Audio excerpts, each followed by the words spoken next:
Bonjour tout le monde, bienvenue à notre dernier webinaire pour la vitrine. En attendant que la majorité des gens se connectent, je vous invite à indiquer dans le clavardage l'organisation que vous représentez. Et si vous souhaitez partager ce qui vous amène aujourd'hui à participer à ce webinaire, vous pouvez aussi le faire dans l'outil clavardage.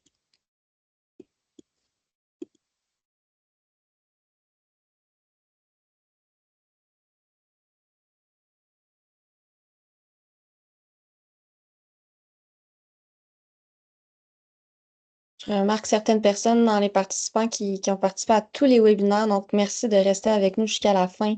On apprécie votre participation.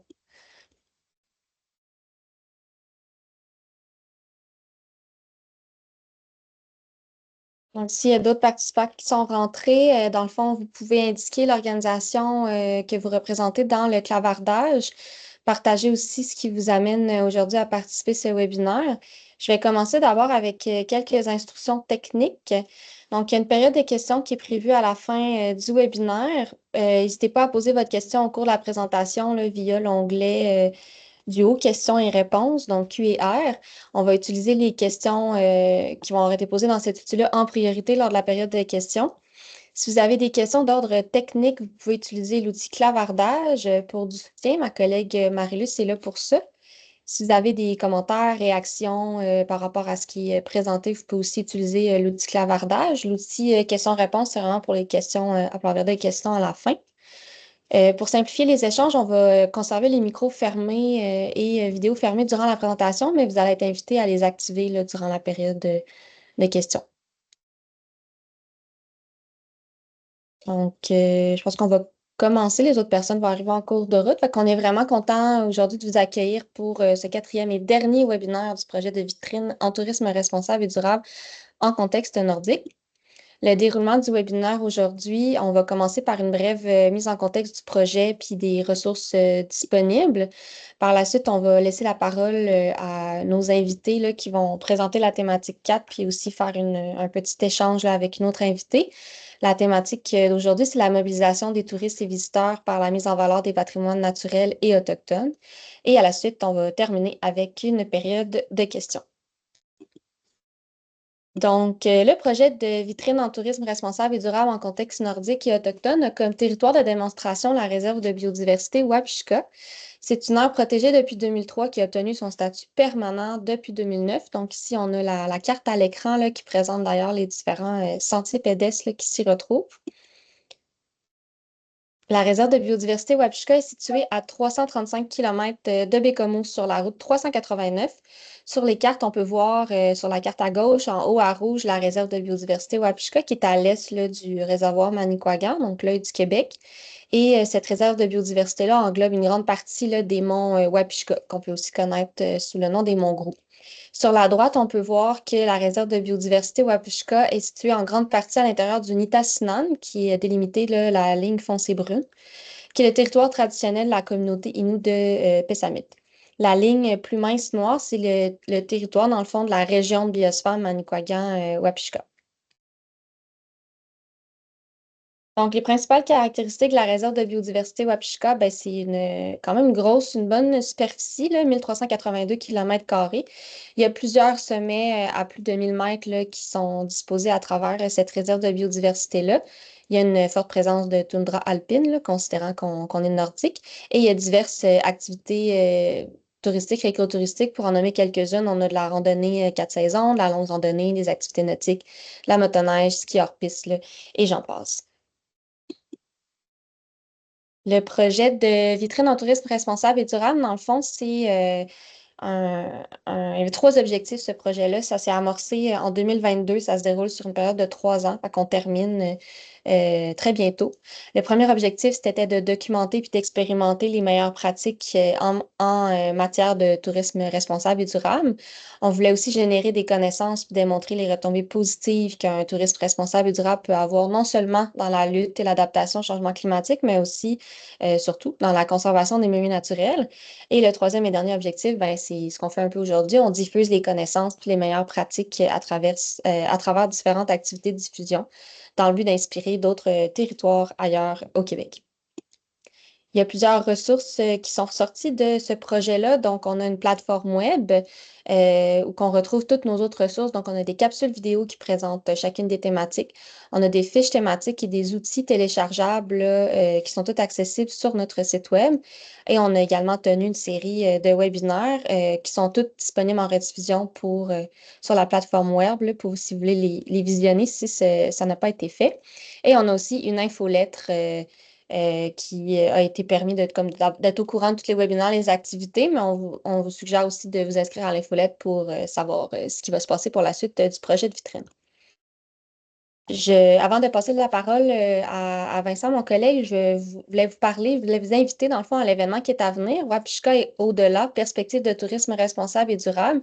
C'est un peu l'événement de clôture du projet de vitrine où on va vouloir jaser justement sur les retombées positives, les perspectives du tourisme responsable et durable pour d'autres territoires au Québec. Ça va rassembler des professionnels du secteur, des actrices et des acteurs là, clés pour discuter des enjeux actuels puis des opportunités à saisir dans le secteur touristique et aussi le milieu environnemental. Ça se tient à Québec, au Manoir Montmorency, mercredi le 19 mars 2025, pour seulement 50 taxe en sus, qui va comprendre le repas, collation, cocktail, réseautage. 19 mars, ça arrive vite, donc je vous suggère de vous inscrire. Là. Il y a des places limitées. La fin des inscriptions, c'est mercredi 12 mars. On aimerait vraiment ça vous y retrouver à cet événement-là.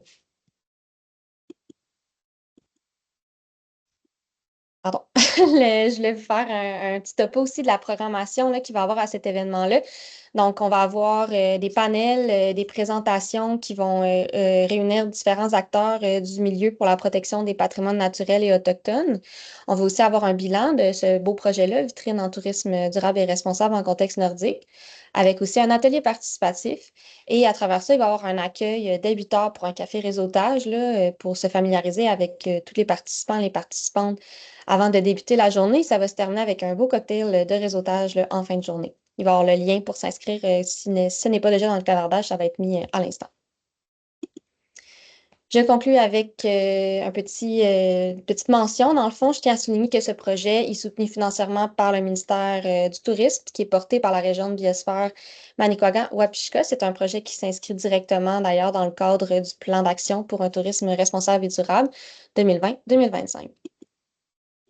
Donc, je présente nos invités d'aujourd'hui. On a Vincent Bussière, qui est chargé de projet principal pour la région de biosphère Manicouagan-Wapishka, qui va vous présenter la thématique d'aujourd'hui. Et on a aussi une invitée, Marianne Valcourt, qui est chargée de projet experte en conservation et biodiversité pour la même organisation. Ensemble, ils vont nous parler de la dernière des quatre thématiques là, au sein du projet de vitrine, c'est-à-dire la mobilisation des touristes et visiteurs par la mise en valeur des patrimoines naturels et autochtones, qui va être basé justement sur le territoire de démonstration que je vous ai présenté, la réserve de biodiversité Wapishka. Je cède maintenant la parole à Vincent. Bon webinaire! Bonjour, merci beaucoup, Annie. Donc, ben, c'est un plaisir pour moi de vous présenter aujourd'hui cette quatrième et dernière thématique du projet de vitrine en tourisme durable et responsable en contexte nordique et autochtone. C'est également notre dernier webinaire là, de la série de cinq. Qu'est-ce qu'on veut dire par mobilisation des touristes et visiteurs en lien avec la mise en valeur des patrimoines? C'est qu'en fait, la sensibilisation des visiteurs devient un peu comme une approche transversale sur d'autres mesures qui peuvent être mises en place afin de favoriser l'adoption de bons comportements. Et pour avoir une sensibilisation qui est efficace, il y a différentes stratégies à adopter et la mise en valeur des patrimoines. Donc, de démontrer la richesse, que ce soit naturelle ou culturelle, d'un territoire, c'est une des bonnes pratiques qu'on a identifiées qui permet d'avoir une sensibilisation efficace et une adhésion de la part des visiteurs aux bonnes pratiques afin d'avoir un impact moindre de leurs activités touristiques lorsqu'elles sont effectuées dans l'aire protégée. On a découpé cette thématique-là en trois sous-sujets Je vais présenter les deux premières et avec Marianne, on va parler là, par la suite de l'aspect de sciences citoyennes et de participation citoyenne dans les mesures de conservation. Donc, tout d'abord, je vais vous parler de la communication au service des comportements responsables qui, en fait, se base sur des principes de communication responsable. Qu'est-ce qu'on veut dire par là? Ben, ce sont des communications qui ne visent pas nécessairement à promouvoir ou attirer des personnes vers le territoire, mais d'abord et avant tout à informer sur les manières responsables de pratiquer leurs activités. On vise à mobiliser les touristes, les visiteurs par rapport à la valeur unique, à la richesse du territoire dans lequel ils pratiquent leurs activités et également les sensibiliser sur l'importance des mesures de conservation mises en place et d'avoir des actions qui sont compatibles avec ces mesures-là de conservation. Donc, c'est pour ça qu'on parle là, que la communication devient au service là, de l'adoption de comportements responsables. Et pour ce faire, on utilise différents médiums complémentaires. On a différentes stratégies de communication qui ont été déployées.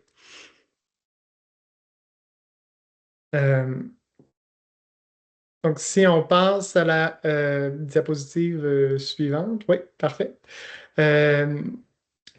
Donc, les stratégies qu'on a utilisées afin d'obtenir des retombées positives là, de communication, ben, il y a de la communication qui est effectuée directement.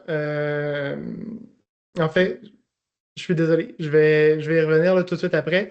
Je vais juste parler des retombées positives en premier. Euh, donc, les publics qui sont ciblés dans le cas de la réserve de biodiversité Wapishka, on parle autant des randonneurs que des motoneigistes et également toutes autres personnes là, qui vont fréquenter l'aire protégée, que ce soit les scientifiques pour effectuer des activités de recherche. Il y a également là, des travailleurs qui sont présents, qui sont de passage à travers la réserve de biodiversité. Donc, on vise à les conscientiser sur la fragilité des écosystèmes, mais également sur les bons comportements à avoir pour favoriser une cohabitation entre les différents usagers lorsqu'ils réalisent leurs activités sur le territoire. Il y a également tout un aspect, donc on vient agir là, sur la gestion des risques également au niveau de la sécurité par rapport au partage du territoire sur par les différentes activités. Et aussi, il y a un aspect de gestion des risques dans la communication des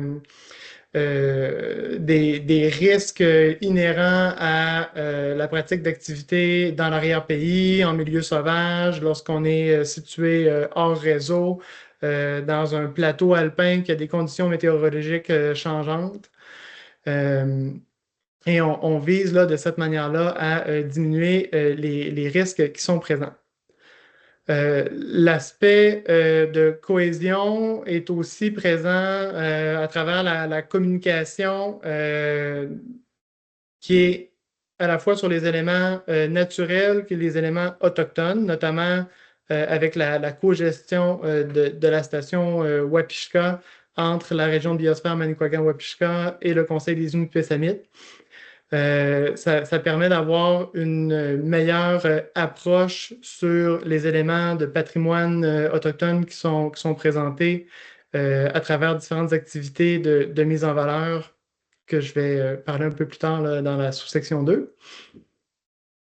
Et donc, au final, on vise à avoir, comme je mentionnais plus tôt, des consommateurs avertis, des personnes qui pratiquent leurs activités de manière responsable, à la fois avec une meilleure compréhension du milieu naturel, culturel et des risques là, inhérents à leurs activités.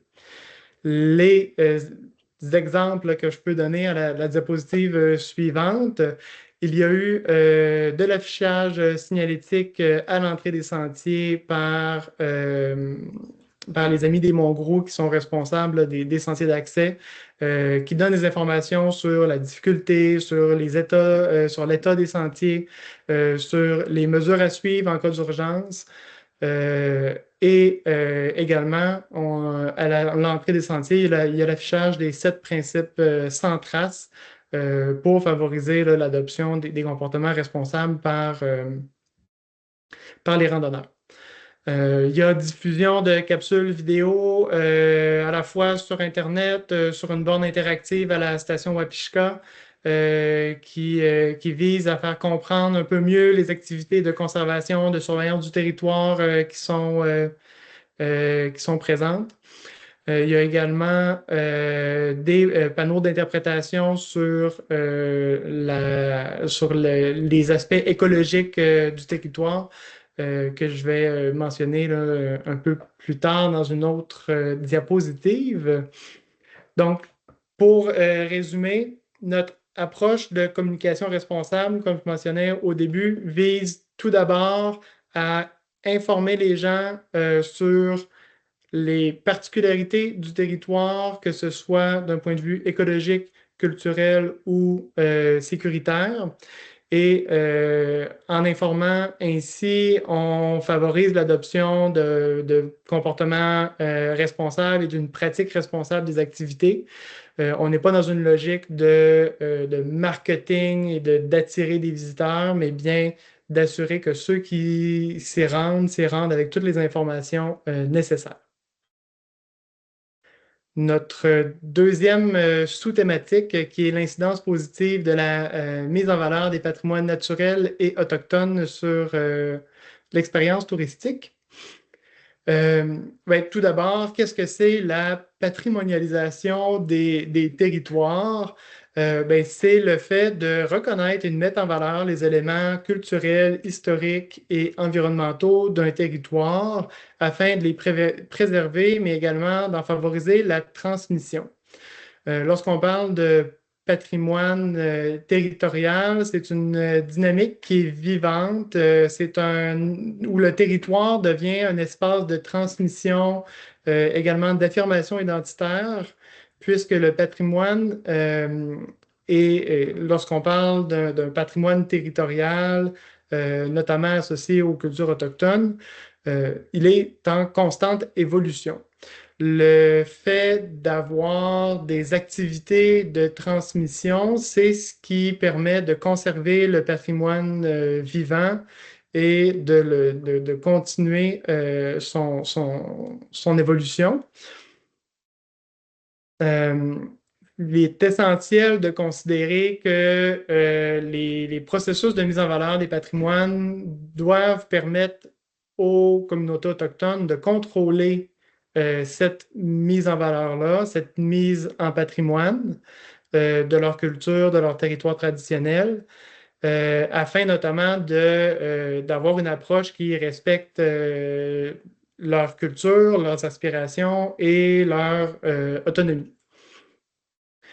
Donc, lorsqu'on parle de patrimoine autochtone, c'est important de ne pas tomber dans une dynamique d'appropriation culturelle, mais d'être vraiment en collaboration et que ce soit les communautés autochtones qui décident qu'est-ce qui en est dit, mais également de quelle manière le patrimoine peut être mis en valeur.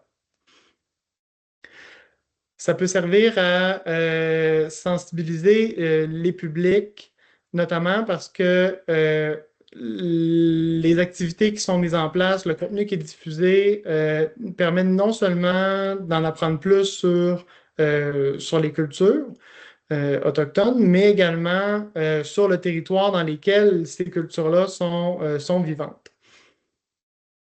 Je vais donner deux exemples où à la fois le message et le contenu a été réfléchi et conçu avec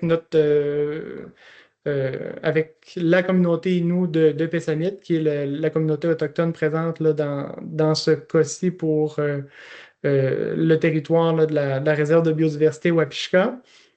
Je noterai là, quand même que la présence de la communauté des Inuits Pessamit dépasse là, simplement les activités de mise en valeur que je présente ici.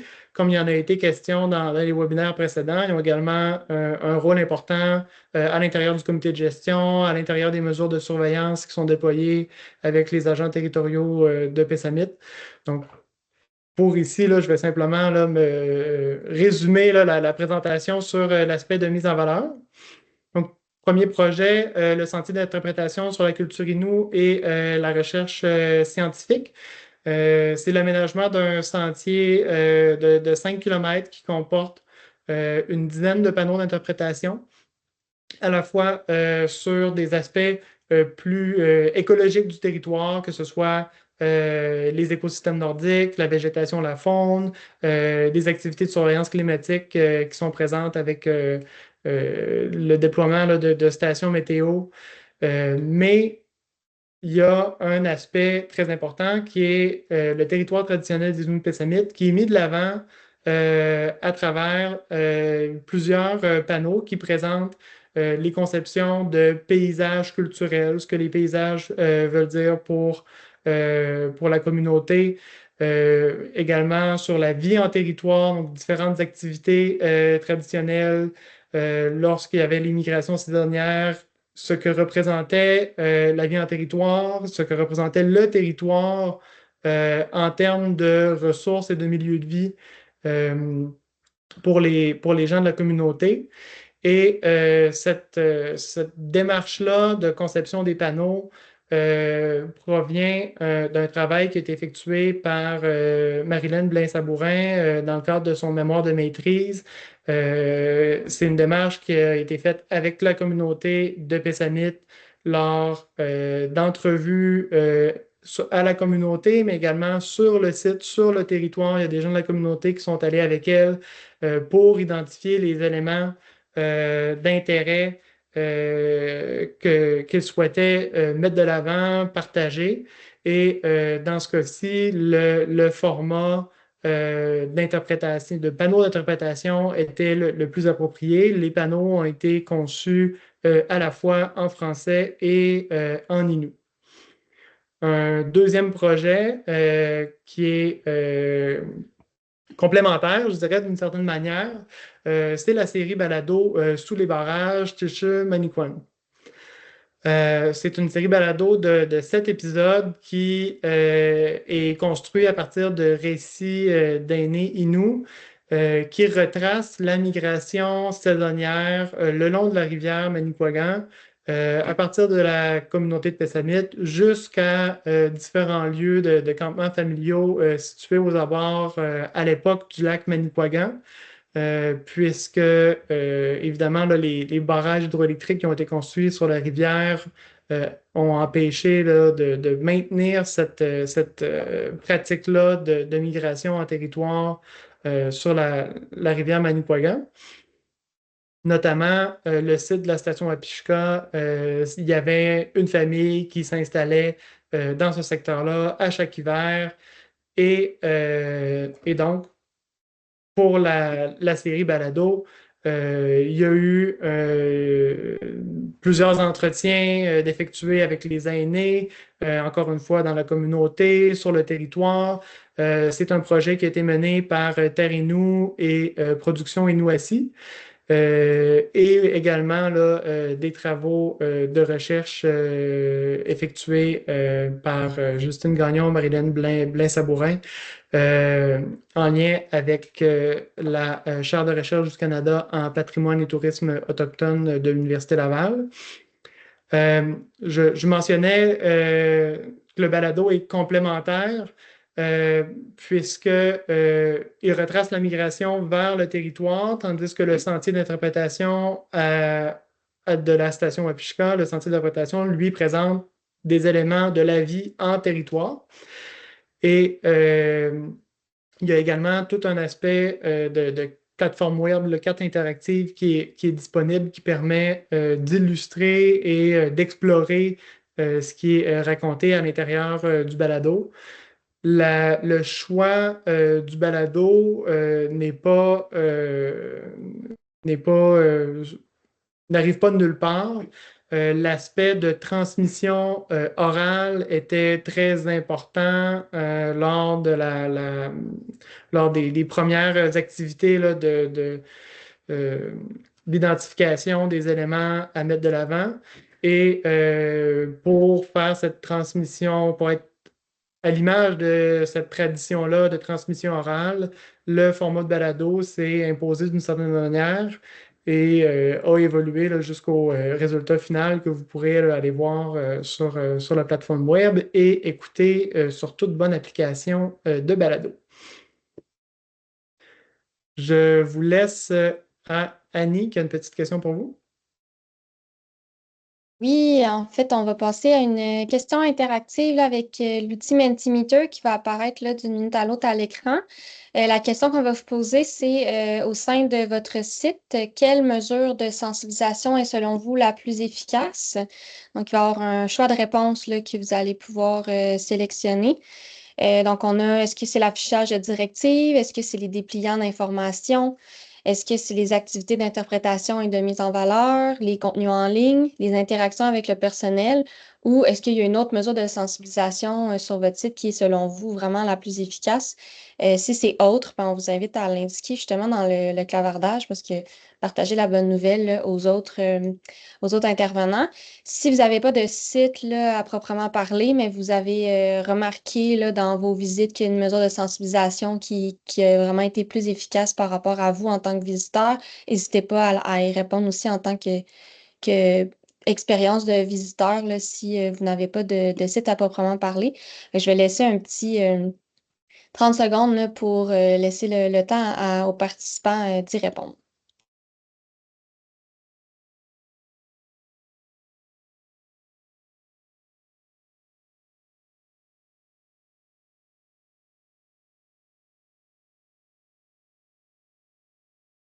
Ne soyez pas gênés pour répondre. Sinon, à date, on a ben, le contenu en ligne a la cote, mais c'est ça. Ah, ça change finalement. J'ai rien dit. Donc, on a l'affichage de directives aussi, les activités d'interprétation et de mise en valeur. Si vous avez des exemples justement des activités d'interprétation de mise en valeur, vous l'indiquez dans le clavardage. Là, je vous invite à le partager là-dessus. Puis contenu en ligne, là, si vous voulez spécifier, c'est quoi exactement le contenu en ligne là, que vous avez trouvé qui était le plus efficace? Est-ce que c'était des capsules vidéo? Est-ce que vous êtes rendu du point de vue de TikTok? Donc, vous pouvez l'indiquer dans le clavardage. On a les interactions avec le personnel. Est-ce que c'est des guides naturalistes ou c'est vraiment comme la personne qui est à l'accueil? Donc, si vous voulez le préciser dans le clavardage, c'est possible aussi. Ce qu'on peut voir, c'est que c'est un beau melting pot là, en bon anglais. Puis, au final, dans le fond, plusieurs mesures de sensibilisation sur plusieurs fronts, là, c'est pas mal les mesures les plus efficaces. Donc, on va revenir. Annie, Oui, vas-y. oui, je pense que toi, tu vois les résultats, mais je pense pas que la présentation, là, le partage des résultats a été activé du côté des autres participants. Est-ce que tout le monde voit le partage des résultats? Moi, je le vois à l'écran là, comme ce qui a été partagé. Fait que peut-être Ah, l'indiquer. Oui, c'est ça. Je pense que Vincent, malheureusement, tu n'as pas accès aux résultats. je vais aller ajuster mes lunettes. Parfait. C'est bon. Donc, on a terminé pour le Mentimeter. Là, on va passer à la période d'échange avec notre invité. Fait que je te redonne la parole, Vincent. Merci. Ben, pas trop pour longtemps. On va tout de suite là, aller parler avec notre invitée, là, Marianne Valcourt, chargée de projet experte en conservation et biodiversité, pour parler de la troisième thématique qui est la participation des touristes et des visiteurs aux mesures de conservation. En fait, c'est l'utilisation d'expériences immersives et éducatives afin de sensibiliser les participants et les mobiliser à contribuer aux objectifs de conservation et également d'avoir adopter des comportements responsables. Donc, bonjour Marianne.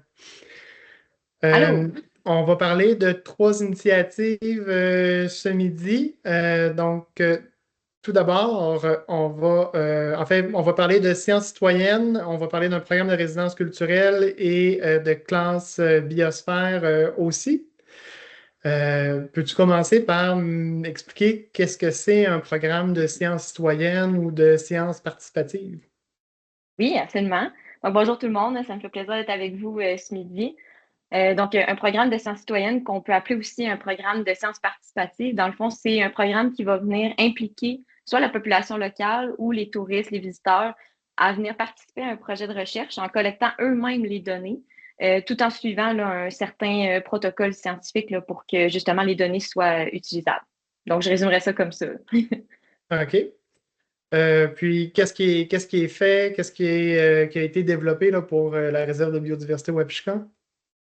Oui, au sein de la réserve de biodiversité Wapishka, on a commencé à organiser, là, on a pris une application en fait qui est sur les appareils mobiles puis qui permet de l'autodidentification automatique là, avec l'intelligence artificielle. Donc, les visiteurs peuvent télécharger cette application-là puis identifier ce qu'ils voient pendant leur randonnée, même s'il n'y a pas de réseau cellulaire.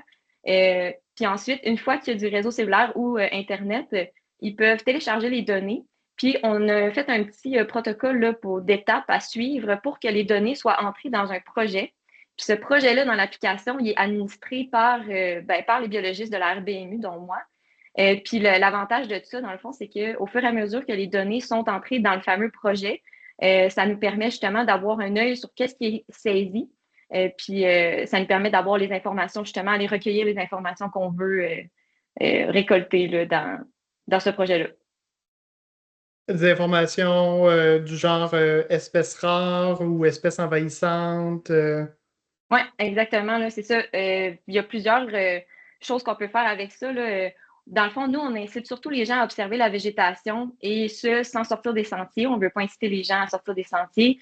L'application permet aussi d'identifier des animaux, mais on ne voulait pas encourager les gens nécessairement à aller vers là, pour éviter justement les sorties de sentiers puis courir après la faune. Donc, on s'est concentré vraiment sur la végétation. Le genre de données qu'on peut récolter, c'est par exemple la détection d'espèces exotiques envahissantes plus rapide. On a plus qu'une paire de yeux sur le terrain pendant l'été si on inclut les visiteurs avec nous. Ça peut permettre de détecter des plantes rares ou des plantes à statut particulier, là, par exemple. Donc, c'est vraiment trois informations super pertinentes à avoir en tant que biologiste dans ce territoire-là. Puis est-ce que les visiteurs, ceux qui utilisent l'application, est-ce qu'ils ont un bénéfice aussi de contribuer de cette manière-là? Bien, c'est sûr, là, dans le fond, tout programme de sciences citoyennes, de sciences participatives renforce le sentiment d'appartenance au territoire, la compréhension de la nature du territoire, puis ça incite les gens à faire plus d'actions là, dans le sens de la conservation, par exemple. En plus, le bonus, ça aide les gens à identifier ce qu'ils voient autour d'eux. Puis il y a beaucoup de randonneurs qui sont curieux de juste nommer ce qu'ils voient autour. Ça peut être un aspect vraiment intéressant, là. Puis aussi, juste mentionner cette application-là, il y a une espèce de système de validation là, des observations. Fait qu'on se fie à l'intelligence artificielle pour identifier, mais après, c'est vérifié aussi par les autres utilisateurs de l'application. Puis ultimement par nous aussi qui est administrateur du projet, là. D'accord. Donc ça serait une des limites, là, peut-être la, la précision d'identification de l'intelligence artificielle. Est-ce qu'il y a d'autres limites aussi, peut-être à mettre en place un projet de genre? Oui, c'est sûr, là, dans le fond, avec ce genre d'application-là, c'est sûr qu'on va avoir une surreprésentation de certaines espèces floristiques qui tapent à l'œil. Fait que les gens vont être plus portés à prendre en photo les fleurs qui ont des couleurs. Puis, fait que, tu sais, c'est sûr qu'il va y avoir certaines espèces qui vont être surreprésentées. Aussi, les observations vont être en principe assez limitées autour des sentiers. On ne veut pas que les gens aillent partout dans le bois pour faire ces observations-là. Donc, c'est limité dans l'espace aussi.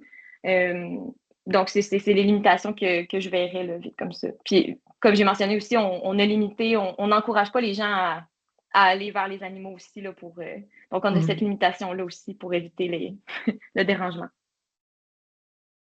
D'accord. Puis il y a l'outil 4.3 là, qui est disponible sur le site web là, du projet de vitrine qui explique là, un peu plus là, sur la méthodologie là, pour mettre ça en œuvre. Donc, ceux qui sont intéressés pourront aller voir ça. Je passerai là, tout de suite à la deuxième activité, là, le programme de résidence culturelle. Qu'est-ce que c'est une résidence culturelle? C'est quoi le lien avec l'aire protégée? Ouais, donc, ben, une résidence culturelle ou résidence artistique, c'est un moment, un espace qui est dédié aux artistes pour qu'ils puissent s'isoler, soit en groupe, soit seul, ça dépend. Il y a toutes sortes de formes de résidence. Ça peut avoir différentes longueurs aussi là, dans le temps. Puis ça permet aux artistes d'être dans un environnement qui est différent de leur environnement habituel pour être en mesure de créer quelque chose, d'être vraiment en mode création à 100%, sans dérangement, puis d'être inspiré par des choses nouvelles aussi. Fait que ça, c'est une résidence artistique. Euh, bon, puis le lien avec l'aire protégée de la réserve de biodiversité Wapishka, ben justement, c'est un milieu naturel exceptionnel qui permet de s'inspirer de la nature qui est autour, qui est aussi en territoire autochtone, en territoire inou. Euh, Puis la station Wapishka peut servir de camp de base exceptionnel pour ce genre de résidence-là aussi, vu sa OK. localisation, là. Ben, justement, comment s'est organisée celle de la station Wapishka? Oui, donc on a eu une première résidence culturelle qui a eu lieu en octobre dernier. On a créé là, cette résidence-là en collaboration avec Panache Art Actuel. Panache, dans le fond, c'est une organisation qui soutient l'expérimentation, qui offre aux artistes professionnels, mais aussi émergents, là, un programme structuré de résidence, justement, puis d'exposition aussi. Donc, vous voyez le genre d'organisme là, que Panache est. Donc, on s'est mis partenaire avec eux là, pour créer une résidence d'artistes à la station Wapishka. Alors, la résidence a eu lieu en octobre, comme je disais, ça durait 2 semaines. Il y a 3 artistes qui ont pris part à la résidence, qui ont été sélectionnés là, par un comité que Panache a créé. Euh, et justement, là, vous voyez sur la photo, c'est une des artistes. Là, on avait organisé une randonnée avec moi, avec les artistes au Mont Arfan. Donc ici, on voit Marie-André, une des artistes, avec une caméra argentique. Donc, elle était vraiment artiste visuelle. Elle a pris des vidéos argentiques avec cette caméra-là qui m'a assez impressionnée. J'avais jamais vu ça. Euh, Puis c'est ça. Donc, pendant la randonnée, là, les artistes pouvaient me poser des questions sur la nature qui les entourait. Fait que ça leur a permis un peu de se mettre dans le bain là, au niveau nature qui les entoure. Puis je vous dirais que j'ai rarement eu autant de questions pendant une randonnée. Il était très observateur. Là. Le moindre détail, là, c'est pourquoi c'est cette couleur-là, pourquoi c'est cette grosseur-là, ben, c'est quoi ça? Fait que c'était bien intéressant, cette randonnée-là. Puis ça leur a permis de se mettre dans le bain pour les 2 semaines suivantes, là, où est-ce qu'ils vivaient leur résidence seuls de leur côté. Ben, seuls, mais en groupe, là, un petit groupe de 3. Mhm. Donc, c'était ça, là, la résidence à la station. Donc, une petite activité de prévue. Puis sinon, on avait les 3 artistes qui vivaient ensemble pendant 2 semaines à la station Wapishka. Et il y avait aussi une accompagnatrice de Panache qui était là avec eux pour les soutenir professionnellement. Tu as parlé là, de l'aspect écologique avec l'interprétation, les informations que tu as pu leur transmettre lors de la randonnée guidée. Est-ce que le contexte inou du territoire était aussi intégré? Oui, oui, c'est sûr que, bon, à la base, en choisissant le lieu de la station Wapishka, c'est un lieu de partage culturel où la majorité des employés sont Inuits aussi. On est au cœur du Nitassinan. Il y a de l'interprétation aussi sur la culture Innu à l'intérieur de la station et autour. Tu as parlé entre autres du sentier d'interprétation. Mais aussi, là, quand il est venu le temps de créer la résidence, il y a eu un comité de sécurisation culturelle qui a été mis en place. Donc, ce comité-là vient de besoins, là, et a été créé pour répondre aux besoins qui ont été soulevés par des artistes inuits, dont, par exemple, la reconnexion avec le territoire, le savoir traditionnel. Donc, le comité venait faire en sorte que ces besoins-là allaient être comblés pendant la résidence. D'ailleurs, le comité était composé donc de 3 artistes inuits.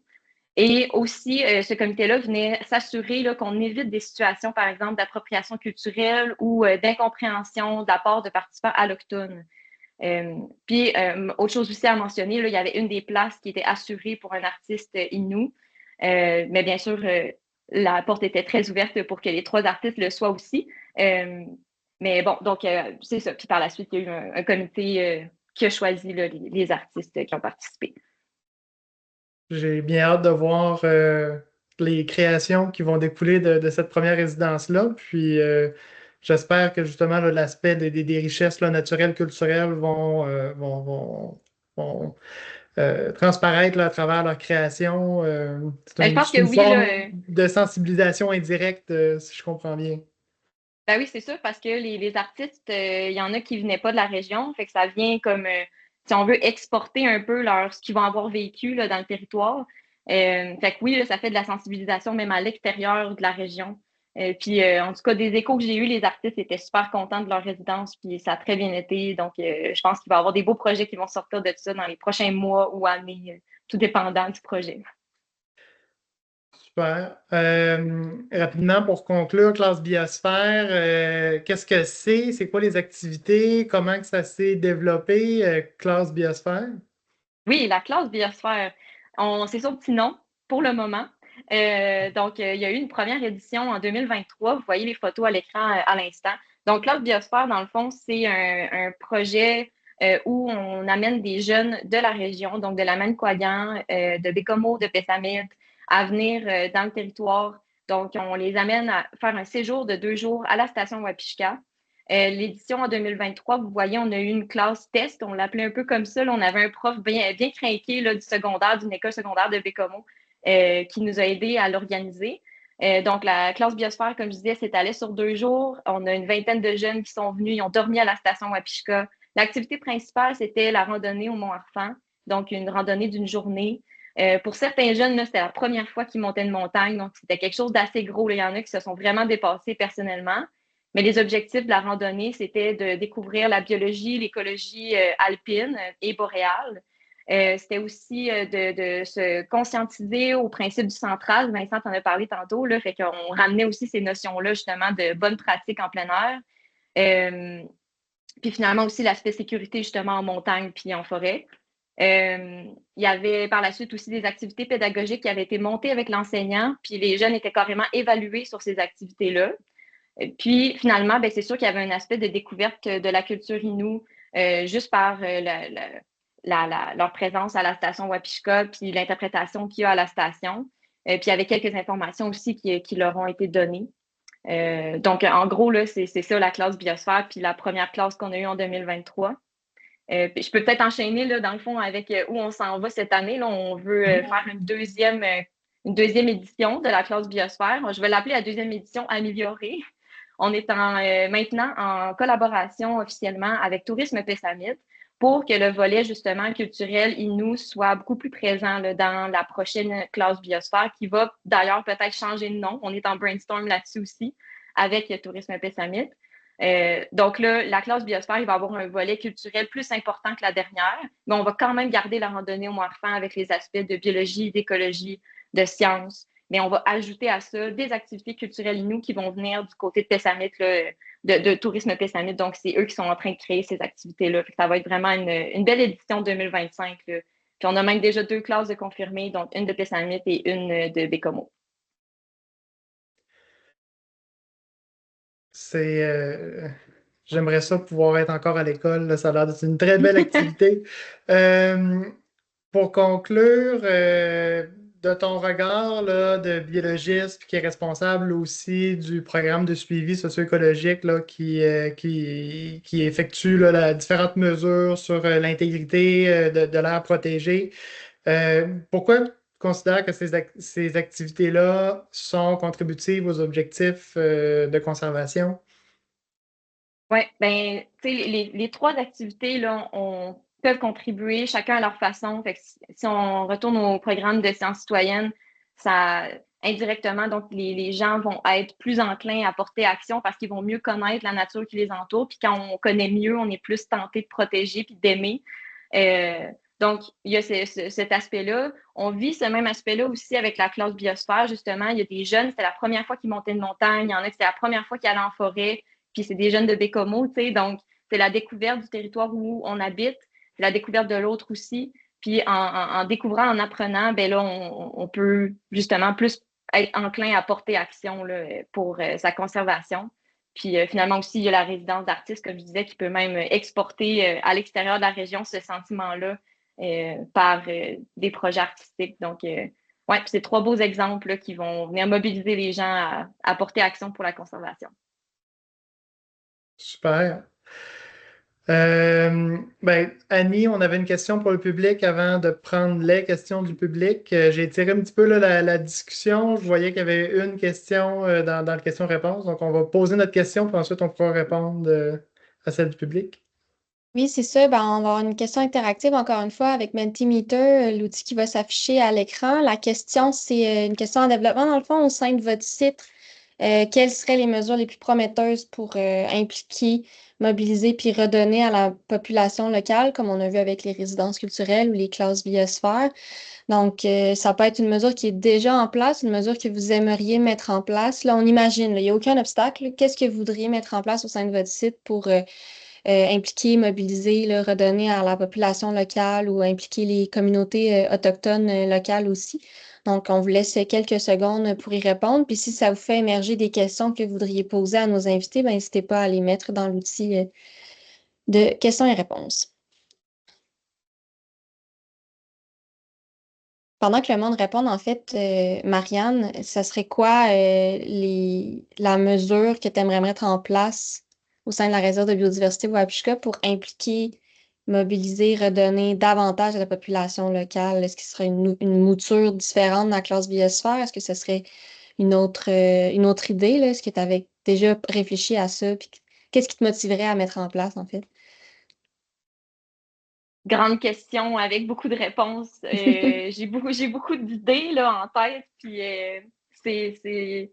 En fait, chacune des idées que j'ai présentées peut être aussi améliorée et upgradée. Et, tu sais, par exemple, le programme de sciences citoyennes, on a encore un gros travail de communication à faire pour le rendre, pour que les gens savent qui est là. Fait il y a ça, il y a ce volet-là. Il faut avoir un plan de communication assez solide pour ce genre de projet-là. La classe biosphère, justement, on l'améliore à chaque année, on cherche à l'améliorer, à l'agrandir. On a un petit rêve, là, que, par exemple, on amène deux classes en même temps, puis que ce soit une classe de Pessamit, une classe de Bécomo, comme ça, on a un échange culturel qui est encore plus important.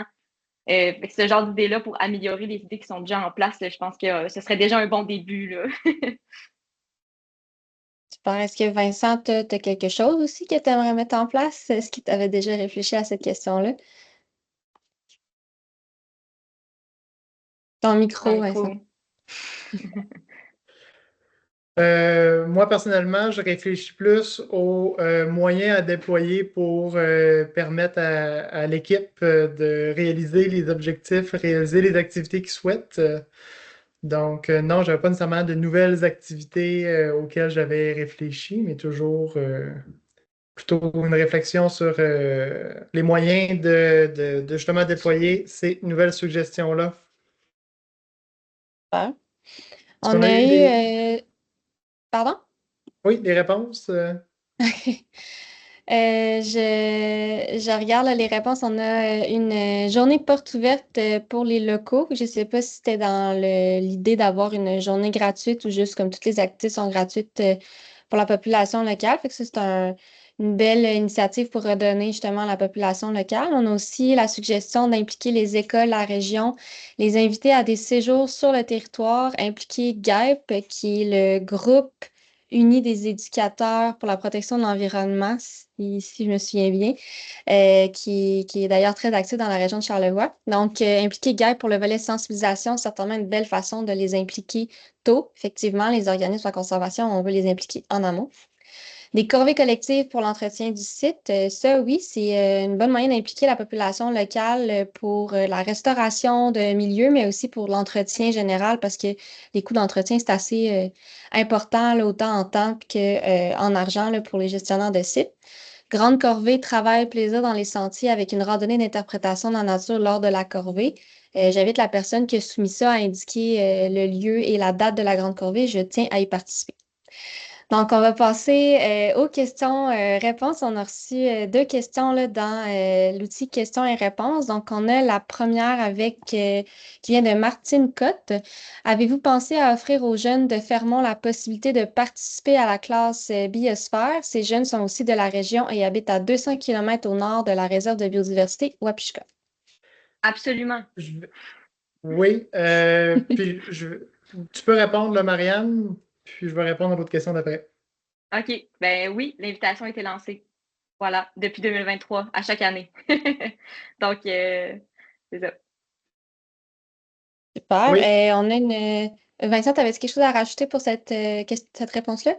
donc c'est ça, l'invitation a été lancée à la commission scolaire du Fer, qui est responsable OK. là, de l'école à Fermont. Puis la deuxième question, je peux peut-être là, y répondre là, directement, une question d'Amélie Adam. Par rapport au financement là, de classe biosphère. Et ça fait un petit peu un lien aussi avec la question sur la participation de l'école de Fermont.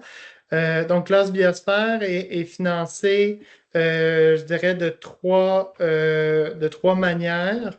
Euh, il y a tout d'abord, on est allé chercher une subvention d'un programme de sensibilisation pour concevoir les activités, pour payer les salaires d'animation de l'activité. Ensuite, on est allé chercher un partenaire financier local avec le Fonds de la luminerie Bécomo pour les collectivités durables qui vient permettre de réduire les coûts liés à l'activité, là, tout ce qui est déplacement, hébergement, nourriture. Euh, la station Wapishka, qui est partenaire aussi, a une contribution en nature dans l'activité. Puis, il reste là, un petit montant là, qui est déboursé là, soit par les écoles ou par inscription là, des élèves pour participer.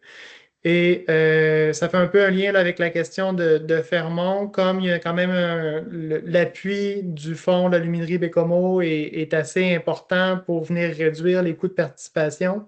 Malheureusement, on ne peut pas l'appliquer avec une clientèle de Fermont, mais il va y avoir là, un travail pour trouver d'autres sources de financement afin d'élargir là, les publics qui peuvent profiter de cette expérience-là.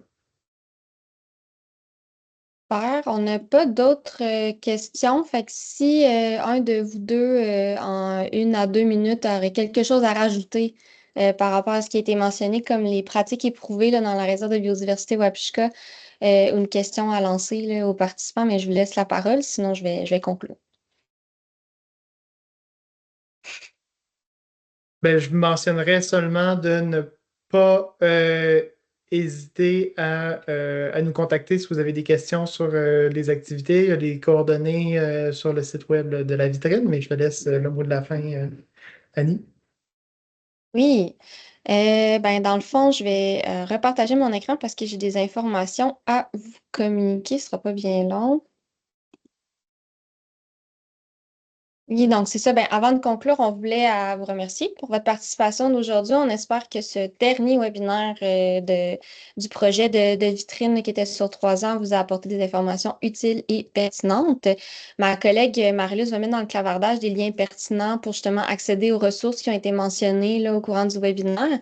Aussi, si vous voulez vous inscrire à notre infolette, si ce n'est pas déjà fait, pour être tenu au courant de la suite du projet, on vous invite fortement à le faire. Puis en plus, vous avez aussi l'opportunité de vous inscrire à l'infolette de la région de Biosphère, Manicorian ou Wapishka quand vous remplissez le formulaire. Fait qu'un 2 pour 1. Et aussi, on rappelle pour vous inscrire à l'événement Wapishka et au-delà du 19 mars prochain, là, le lien va être aussi dans le clavardage. Fait qu'on vous invite à aller consulter la programmation qui va être alimentée en continu là, dans les prochains jours avec davantage de détails. Donc, ben merci. C'est le mot de la fin. C'est je vous remercie de votre participation, puis on espère fortement là, vous revoir à Québec le 19 mars.